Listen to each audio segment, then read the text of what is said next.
Le Seigneur soit avec vous. Évangile de Jésus-Christ selon saint Luc.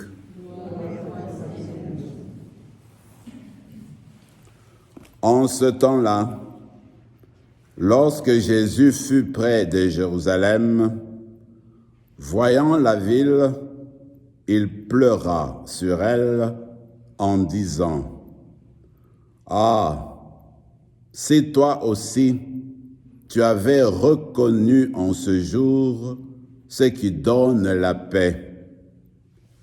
Mais maintenant, cela est resté caché à tes yeux.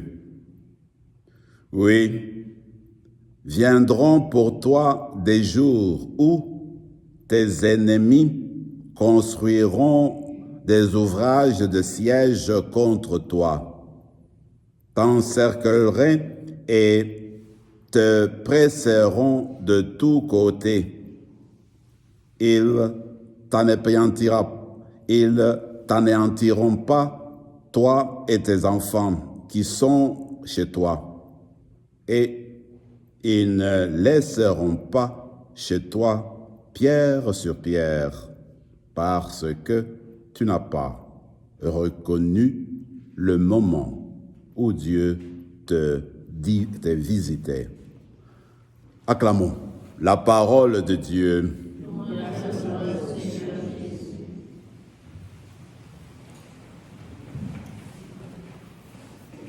L'évangile selon saint Luc, tel qu'il a été conçu, c'est que Jésus commence son ministère jeune en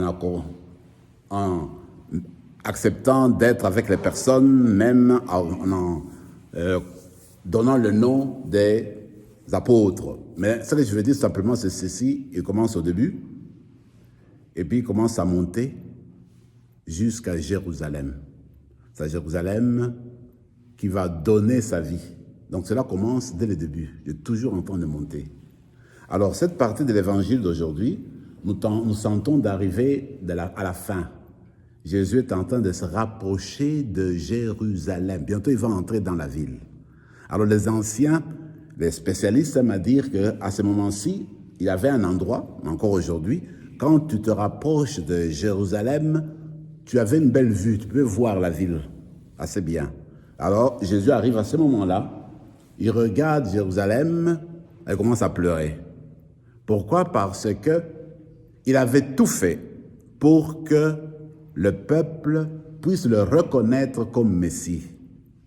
Il avait annoncé la bonne nouvelle. Il a tout fait. Mais le peuple a bouché les oreilles. Alors, quand on le regarde, le peuple le regarde, eh bien, ils ont fermé les yeux. Ils n'ont pas su les signes que le Seigneur donnait pour qu'il soit reconnu comme le Messie de Dieu. Alors, en fait, c'est comme si le peuple, pour qui il était venu, avait tourné son dos contre lui. Et il n'a pas pu recevoir le message qu'il voulait lui donner. C'est ainsi qu'en voyant tout cela, alors il commence à pleurer.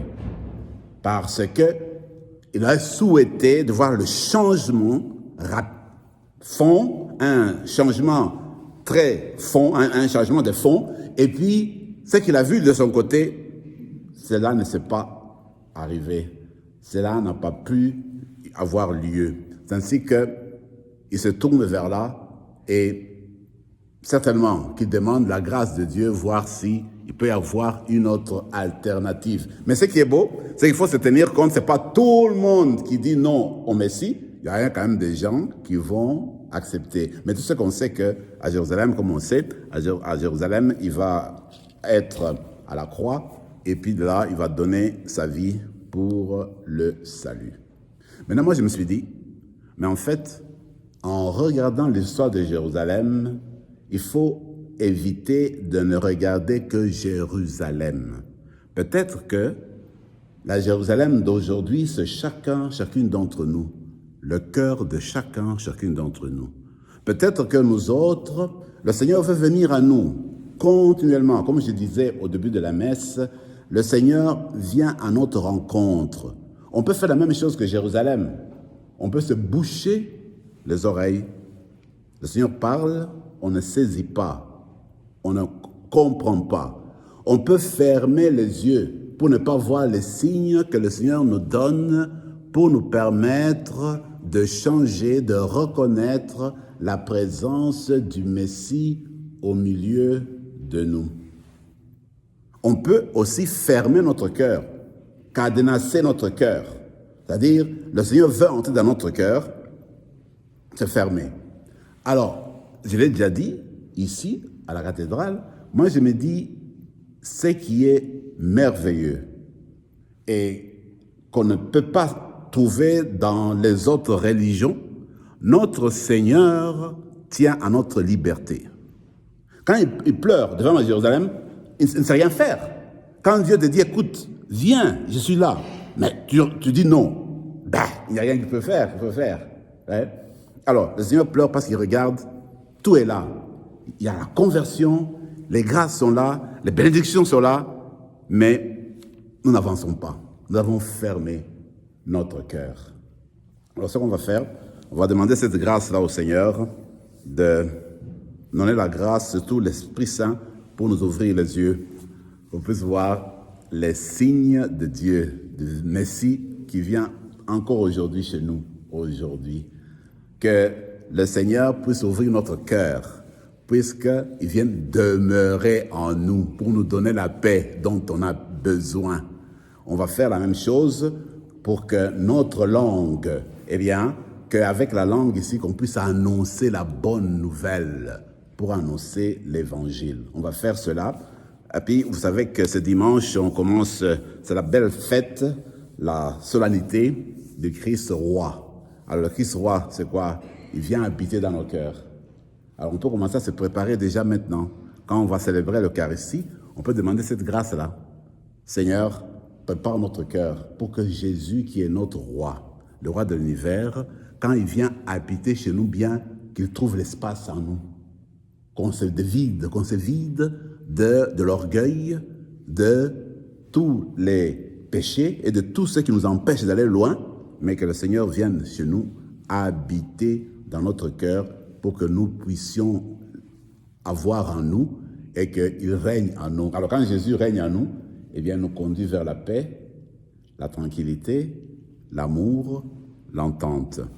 Alors je termine avec l'histoire de l'évangile parlant des pleurs de notre Seigneur. Tu vois, moi je me dis, Jésus pleure parce qu'il aime. Tu aimes une personne, c'est une personne qui peut arriver même dans la famille. Tu as ta fille qui veut se marier, tu veux que tout se fasse bien, mais toi tu connais très bien la famille. Tu te dis, ça ne va pas fonctionner. Écoute, reste d'abord, que tu connaisses bien la famille. Elle refuse. Maman, j'ai grandi, maman est arrivée de faire mon mariage. Elle fait le mariage, une année après, ça ne fonctionne pas. Mais tu ne pouvais pas l'obliger parce qu'elle est libre. Elle peut dire ce qu'elle veut. C'est ça qui arrive avec nous. Quand le Seigneur dit non, il est là, il attend.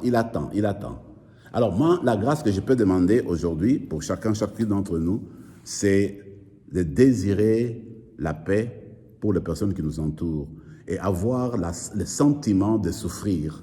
Quand on voit quelqu'un qui n'arrive pas à accueillir Dieu, bien qu'on en souffre aussi. Que ce ne soit pas comme ça indifférent. Jésus pleure parce que ça n'arrive pas, il pleure. On raconte que le curé d'Ars, lui, qui était tellement proche de Dieu, alors lui, parfois, il célébrait la messe durant l'Eucharistie. Quand il levait, il commençait à pleurer.